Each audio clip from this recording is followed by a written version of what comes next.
غیر مقلدین کا موقف کہ یہ لوگ کہتے ہیں نہیں بھینس کی قربانی جائز نہیں ہے، دلیل کیا ہے؟ اب دلیل اتنی بھونڈی ہے، کہتے ہیں بھینس کی قربانی کرنا صحیح نہیں، اس لیے کہ یہ عرب میں نہیں پائی جاتی تھی، بس یہی دلیل ہے۔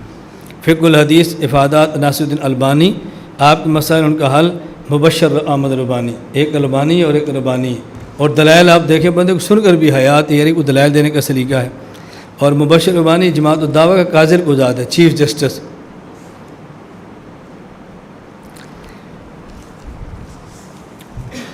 اس کا ظاہر ہے جیسی دلیل ہو ویسا جواب ہے، سب سے آسان جواب الزامی جواب دو۔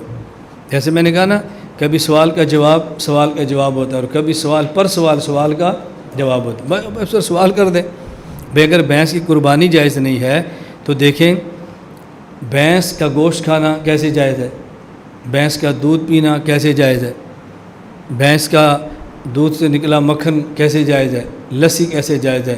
چلو سب چیزیں مان بھی لیں تو جب ہم قربانی بھینس کی کریں اور اس کی جائز نہیں تو اس کی کھال لینا کیسے جائز ہے، کھا لینا کیسے جائز؟ یہ سب جائز ہے، اور یہ قربانی جائز حضور کے دور میں نہیں پائی جاتی تھی۔ یہ الزامی جواب۔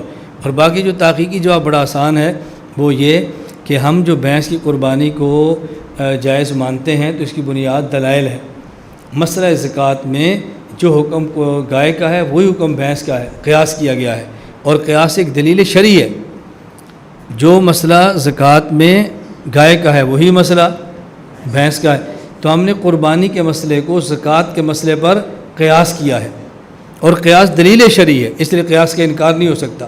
نہ اس کے مقابلے میں نص پیش کریں آدمی قیاس چھوڑ دے گا، تو جب قیاس کے مقابلے میں نص نہ ہو تو پھر قیاس دلیل شرعی ہوتی ہے، ہم قیاس کو ترک نہیں کر سکتے۔ مجھ سے قصور میرا بیان تھا تو وہاں ایک ساتھی نے مسئلہ پوچھا کٹے کی قربانی جائز ہے؟ آپ تو بھینس کہتے ہیں نا، اور قصور کے علاقے میں کٹا بہت استعمال ہوتا ہے، یہ بھینس کا جو بچہ ہوتا ہے۔ شادی کے موقع پر وہ مرغا اور بکرا ذبح نہیں کرتے، شادی کے موقع پر قصور کے مواتی لوگ یہ کٹے ذبح کرتے ہیں۔ اب تو میں نے بہت طرز بدل دیا، بہت طرز سنبھال لی ہے۔ اس کی وجہ کہ شروع میں ہم نے زور توڑنا تھا نا، اور زور کو توڑنے کے لیے میں نے اسی لہجے میں بات کی جیسے یہ بولتے تھے، جیسے اعتراض کرتے ویسے میں جواب بھی دیتا تھا۔ تو انہوں نے وہاں قصور چٹ آ گئی کہ مولانا صاحب کٹے کی قربانی جائز ہے۔ میں نے کہا انسان چاہتا ہے کٹا ذبح ہو جائے، کٹا نہیں چاہتا کٹا ذبح ہو جائے۔ تو میں نہیں سمجھ، میں نے کہا انسان چاہتا ہے کٹا ذبح ہو کیونکہ انسان کٹے کی جنس الگ ہے، لیکن کٹا نہیں چاہتا کٹا ذبح ہو، اس کی اپنی جنس ٹوٹتی نظر آتی ہے، باقی ذبح کرنا تو جائز ہے۔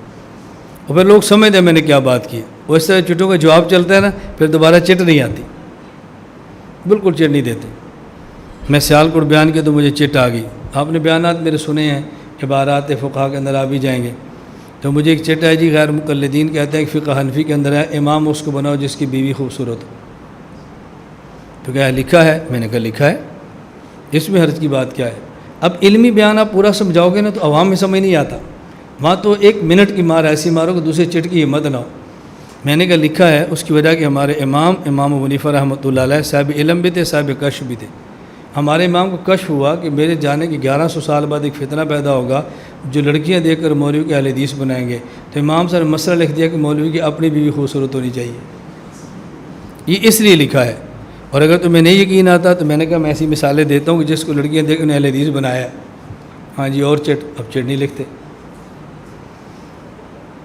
بات سمجھ آئی؟ اب چٹ نہیں لکھ رہے۔ حیدرآباد میں سندھ گیا تو میرا بیان تھا، وہاں ایک چٹ آ گئی کہ مولانا صاحب یہ بیشتی زیور میں لکھا ہے کہ اگر کوئی ڈاکٹر عورت دائی یا کسی عورت کی شرمگاہ میں انگلی داخل کرے بچہ چیک کرنے کے لیے، بیماری کے لیے، اور عورت روزے دار ہو، تو اگر انگلی پر رطوبت لگی ہو تو روزہ ٹوٹ جاتا ہے، نہ لگی ہو تو نہیں ٹوٹتا، لکھا ہے۔ میں نے کہا بھی ایک اگر یہ مسئلہ لکھا ہے تو ہدیۃ المادی بھی مسئلہ لکھا ہے، وہ لکھا ہے من ادخل خشبۃ فی دبری فاخرج فلم یفطر، اگر کوئی آدمی ڈنڈا اپنے بڑے پیشاب جگہ میں داخل کرے پھر نکالے تو روزہ نہیں ٹوٹتا۔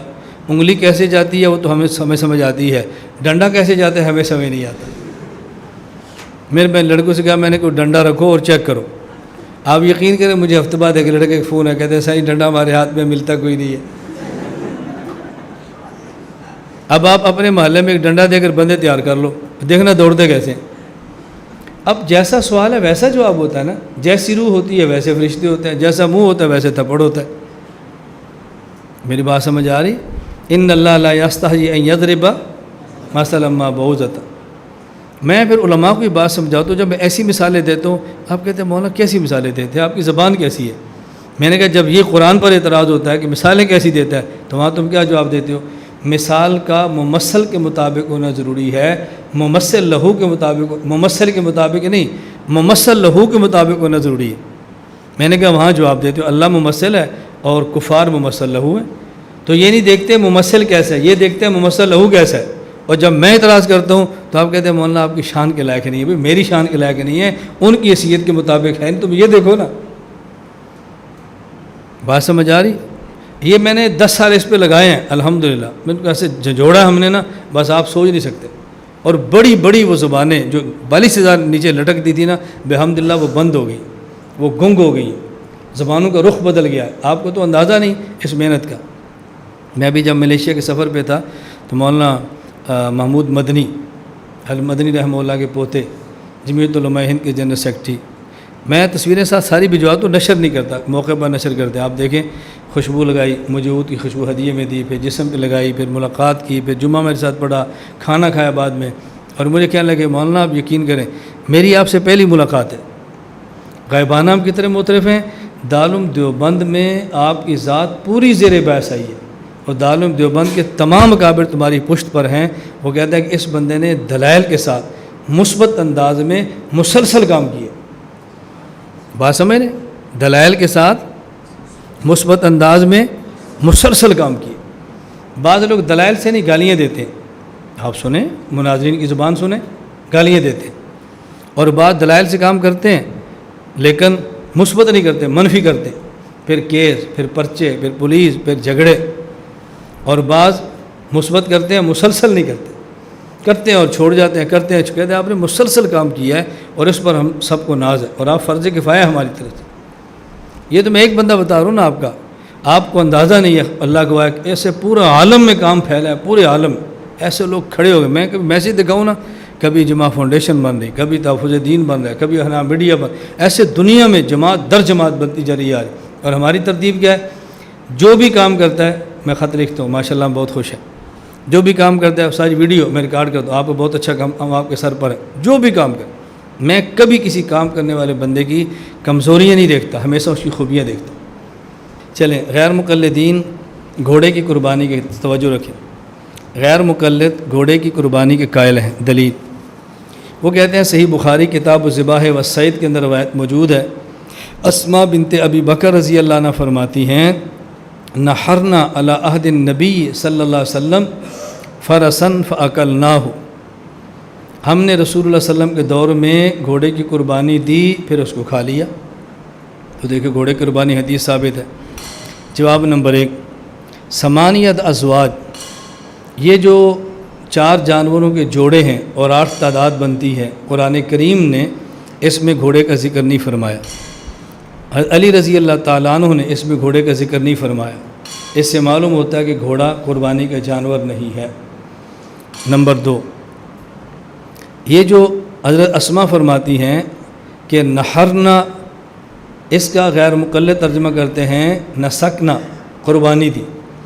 یہ تب ہے جب نحرنا کا معنی نسکنا متعین ہو، جبکہ نحرنا کا معنی ذبحنا ہے کہ ہم نے ذبح کیا۔ ایک ہے صرف ذبح کرنا اور ایک ہے قربانی کے لیے ذبح کرنا۔ جب جانور قربانی کے لیے ذبح کریں تو پھر کہتے ہیں نسکنا، اور جب صرف ذبح کریں ویسے کھانے کے لیے یہ ہے ذبحنا۔ تو اس کا معنی ذبحنا ہم کرتے ہیں، نسکنا نہیں کرتے۔ کیوں؟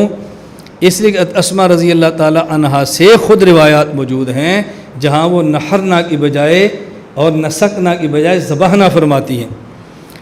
قالت ذبحنا علی عہد رسول اللہ صلی اللہ علیہ وسلم فرسا ونحن بالمدینہ فاکلناہ، صحیح البخاری۔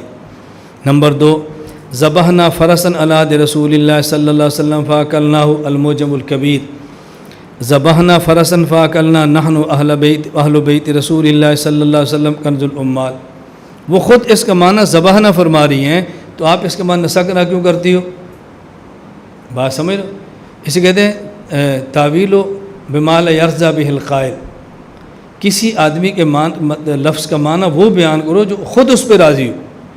ان کے لفظ کا معنی وہ خود اور کرتی ہیں، تم ان کے لفظ کا معنی اور کرتے ہو، اس لیے اس کا معنی زبان ہے جو آپ کی دلیل نہیں۔